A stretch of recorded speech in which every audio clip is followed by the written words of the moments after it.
Hey guys, how's it going? Welcome back to yet another episode of Take 2 on SoundStage. I'm your host Jay Lee, and today we're going to be talking about the triangle speakers here. The Triangle Comète 40th anniversary speaker, very special, breathtaking speaker. And we'll talk about my experiences with the speaker in this video, but this will be a Take 2, a second life, what I experienced with this speaker in my system. I'm not going to go into the nitty-gritty stuff. For the nitty-gritty stuff, make sure to visit soundstagehifi.com or visit the link in the description below to read a full review by Diego. Like I said, Take 2 is a revisit to a product that has already been reviewed. But ironically, this video is probably going to be posted before the review on this one. So in this case, if you want to learn more about it, then please do come back to this video and check out the link to the full review. Now, triangle speakers, I am not a stranger to triangle speakers. Triangle speakers are fantastic speakers. I reviewed the Easy Spirit line, the Titus, and that speaker was a much smaller compact speaker than this one, and it really shook my world. It punched hard, it was dynamic, the SoundStage was just fabulous, and it really gave me that impression of a horn speaker. That wide dispersion and that wide, sound stage, without the shrill effect that some people experience with some clip speakers or some horn speakers. Now, this is a horn-loaded tweeter with a paper cellulose woofer.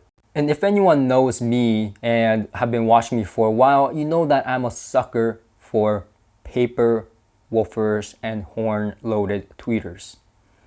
The reason being is that when done well, and I emphasize this, when done well, the horn dispersion really gives you that soundstage and holographic presentation that really cannot be rivaled with any point source speaker, in my opinion, and strictly my opinion. But from my experience of hearing multiple different speakers from Kev, Klipsch, all the other speakers, that I've heard in my time, the horn-loaded tweeter is really something special. It gives you that excitement and foot tapping sound, but not in a bright, aggressive way like some Klipsch speakers did. So if you were a fan of a Klipsch RP600M speaker, but found it to be just a smidge too bright, then I find that this speaker is the one to try next. Now, before we get any further into this video, I do want to say that looks matter with speakers. And in my opinion, this is one of the better looking speakers I've come across. When I first opened the speakers out of the box, this speaker really spoke to me in beauty. The finish is absolutely breathtaking on the 40th anniversary versions. The 40th anniversary versions comes in nice rosewood, Santos rosewood finish that you see here, but they also come in a finish called blonde sycamore. Now, I can't speak for the other finish, but the Santos rosewood would be my choice if I ever decided to purchase one, because the finish is incredibly breathtaking. Really, the camera does not do justice. No photo does it justice. It is extremely good looking speaker. Now, you would think that the front ported design you see here on this speaker would allow for easier room placement, and I believe that is the intention of placing the port in the front of the speaker on this one. But in my experience with setting up this speaker, I found that although it was not too sensitive to the room placement, I found that it was better when I pulled them really out from the wall behind them. So giving the speakers a little bit of breathing room on this one really benefited the speakers a lot, and the sound really came to life. For instance, when I had the speakers pushed against the wall, the soundstage was just a little bit too 2D. There was no three-dimensionality in terms of the depth between me and the speakers, and also the soundstage was not really behind the speakers, but a little bit, just a bit front of the speakers. However, when I really gave the speakers some space to breathe by pulling them out into the room, that's when the beauty really kicked in with these speakers and everything just clicked with everything together. the SoundStage is just beautiful, For this price range, I don't think there's a better SoundStaging speaker. The SoundStage is large, both width and depth, and gives you really that three-dimensionality and holographic sound that a lot of tube fanatics and horn, loaded speaker fanatics, I should say, really dig. And definitely, since I'm one of them, I really dig this speaker, to say the least. Now, with this in mind, I think the natural paper woofer that's used in here for the mid-range woofer is also playing a large portion into how the speaker is tuned, because the sound is not only exciting enough for you to just get that excitement without brightness, but also it is very, very textured and easygoing, natural sounding, and just smooth overall in the mid-range. And the crossover between this tweeter and this woofer is almost seamless when it comes to the integration here, which is also very impressive. You don't really hear the speakers when they're playing. They disappear pretty well. Now, I don't want you to have the wrong impression when I say they disappear pretty well, because I'm going to be talking about imaging next. With imaging, center imaging was something I struggled with this speaker. Having this speaker set up properly, towed in equal distance, and I even used a measuring tape and a laser to make sure that both speakers were exactly the same on both sides, I found that the center imaging was kind of hard to grasp on some tracks. And what I mean by that is, it's not like you don't get center imaging on the speaker. On most tracks, the center imaging is there, but on other tracks, the center imaging is kind of hard to grasp. And the idea of reaching your hand and grabbing the singer, that's the term that a lot of audiophiles use. And that is really not possible with this speaker, in my opinion, because other speakers that I have tried, like the KFLS 50, which is a very good imaging speaker, great phase and all that stuff. And even other point sources like the BMW 606 S2 that I've been playing around with and so on, images far better in terms of center imaging on those speakers than this in terms of center imaging.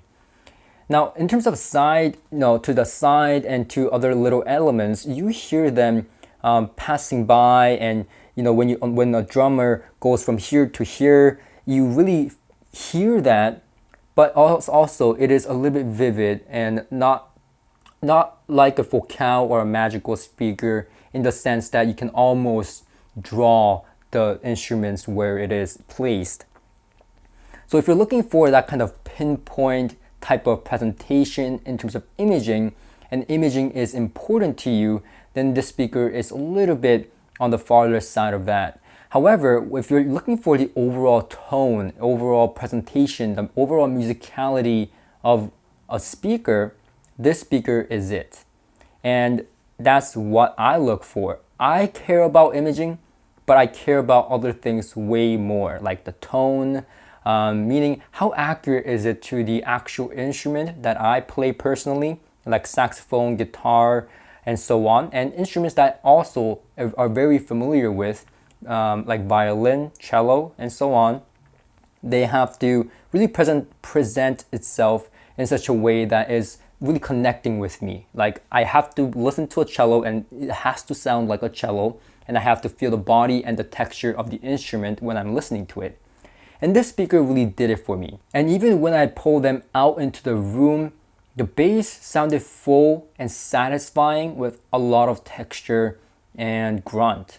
So that's kind of interesting, because I found that, when Doug Schneider, the SoundStage founder and chief, told me that the measurements showed that the bass was a little bit light, I was quite intrigued, because I didn't quite find that with this speaker. Maybe because this is a pretty large speaker, maybe it interacts with my room better. Can't really tell. But what I can tell you is that from my experience, the bass was quite adequate, punchy. Not the fastest bass in the world. If that's what you're looking for, this is not it. Not the slowest bass in the world or lumpy by any means, but certainly punchy enough and fast enough so that the music is musical and can be enjoyed for what it is. Now, another thing to note is that depending on how high or how low you are sitting, you'll probably need a stand that is smaller than usual, because this bookshelf speaker or stand mount speaker is a pretty large speaker. Now, other than that, instead of having the tweeters directly at my ear level, I found that having the midpoint here to be my ear level to be what I wanted. That kind of gave me the most coherent, seamless presentation with this speaker. Now, in terms of amplifier pairing or gear matching, I've tried a lot of different pairings with this speaker, and I found that it pairs up with a lot of gear very, very well, but for different type of reasons. So let me explain what I tried. Now, I tried it with the NAD C298 amplifier. And this is a purified module based amplifier, and it measures extremely well. Low distortion and all that good stuff. It also produces enormous amount of power for a speaker like this, because this speaker is around 90 dB in sensitivity. So with a sensitive speaker like this, you would think, oh, you probably don't need that much power. But maybe because this speaker, I believe, don't quote me on it, dips down to close to 2 ohms, because I do see on their website that the minimum impedance is 4 and 2 ohms. Maybe because of that, the load amount of power and the ability for the Class D amplifier to provide low impedance driving capability really brought the speaker to life. The dynamic swings that the speaker is capable of was unreal. For example, when I play tracks like Limit to Your Love by James Blake, that track has a two-tone in the low bass region that alternates back and forth. And on some speakers with some amplifier pairings, that will just sound like one tone, or kind of like one tone but kind of alternating. In this speaker, it was just dead on. You could hear one tone from the other very correctly, at least to my experience with that track. And that's one of my go-to tracks, so I know it pretty very well. So this speaker was able to take on big dynamic swings, and it was very impressive. Now, on the other hand, I paired it up with something like the line magnetic tube amplifier, tube integrated amplifier that I had. Now, this is about 48 watts per channel integrated tube amplifier, and it gave the speaker a lot of dynamic capability. But when I played the speaker at lower levels, it didn't have as much dynamic capability as I did with the NAD C298 at lower volumes. At higher volumes, it was comparable, but it was less about that grunt and heavy hitting bass and really that big dynamic swing. It was less about that, and now it was more about that smoothness, the sound, holographic sound that surrounds you. So it gave you that really tubey presentation. And this speaker really excels with tube amplifiers, in my opinion, for my taste, because it really speaks to the tubey sound, holographicness, but it lost a little bit of that dynamic capability that it had with the NAD C298. Now, other amp pairings, such as the Rotel A11 or the Rotel 1572 Mark II that I have in right now, was also very impressive. Now, obviously, something a little bit lower powered like the Rotel A11 wasn't able to provide as much bigger of a dynamic swing and that dynamic punch and aggressiveness that the NAD C298 and the Rotel 1572 Mark II had. But it was able to produce a pretty balanced and neutral sound that some people may really like. Even at lower volumes, it was dynamic enough as long as you didn't crank it up to rocking levels. That's when you kind of heard a grain in that pairing, a little bit of unrefinement in the top frequency. But for the most part, that pairing worked really well as well. So give the speaker juice and you get dynamic sound. Give the speaker tubes and this gives you a holographic sound. If you play mostly jazz, then probably the tube amplifier is the way to go. But if you play all sorts of different music with big dynamic swings and you like rock, the NEDC C298 or something equivalent would be better. So that's pretty much it from me. But before I go, I do want to say that there's a lot of speakers that come in here from SoundStage and my personal channel. But 99.9% of the speakers that come in here, I do enjoy. And I do see the beauty in it. But there are very few speakers that I look at and I just want to buy it. And this speaker is one of them. Yes, it may not be the most perfectly imaging speaker, but it checks off other categories that is more important to me. Now, imaging may be more important to you, but for my personal preference, tone, mid-range, the holographic soundstage the speaker is able to provide, the easy amp pairings, and the things that pairings provide in the outcome is just absolutely fabulous on the speaker. So I definitely urge you to take a look at this speaker and have a listen if you get a chance to. So that's it from me. Thank you for watching. If this video was helpful to you, make sure to click that like button. It helps us out a lot and it doesn't cost you anything.